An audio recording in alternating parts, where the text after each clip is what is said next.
హిందూపురం మండలం చలివెందుల రాచపల్లి మీనుగుంటపల్లి రైతు పచ్చని పంట పొలాలను పరిశీలించి రైతులతో కలిసి పంట పొలాల్లో మాట్లాడుతున్న రైతు సంఘం రాష్ట్ర ప్రధాన కార్యదర్శి ప్రభాకర్ రెడ్డి, సత్యసాయి జిల్లా అధ్యక్షులు హరి, ప్రధాన కార్యదర్శి జంగాలపల్లి పెద్దన్న మరియు సిఐటియు కార్మిక సంఘం నాయకులు, జిల్లా అధ్యక్షులు జడ్పీ శ్రీనివాసులు, కల్లూరు రాజప్ప గ్రామ రైతులు.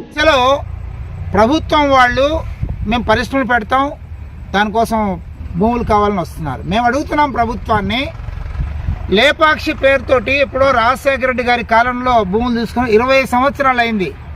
ఏమైంది? అక్కడ పరిశ్రమ పెట్టారా? ఈ జిల్లాలోనే అనేక మండలాల్లో మడకసిర మండలంలో రసాయి అనే ప్రాపర్టీస్ అనే ఒక కంపెనీకి ఇచ్చారు. 30,000, 40,000, 50,000, 70,000 రూపాయలతో భూములు రైతులు ఇస్తే ఆ భూములు వాడు 50 లక్షలు, 20 లక్షలు కుదవ పెట్టుకొని దారి డబ్బులు మళ్లించాడు. ఫ్యాక్టరీ పెట్టలేదు, ఉద్యోగాలు ఇవ్వలేదు, రైతులకు భూములు లేవు. ఈ అనుభవం నుంచి కూడా ఈ ప్రభుత్వం నేర్చుకోకుండా రైతులను దౌర్జన్యంగా భూముల నుంచి వెళ్ళగొట్టే ప్రయత్నం చేస్తుంది.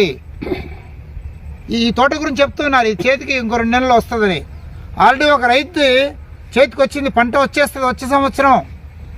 ఆ రైతు ఒక ఎకరా మీద సుమారుగా ఇప్పటికి 5 ఏళ్ల కాలంలో 3-4 లక్షల పైగా పెట్టుబడి పెట్టాడు. 60 ఏళ్ల పాటు అది పంట అట్లే చేతికి వస్తుందట.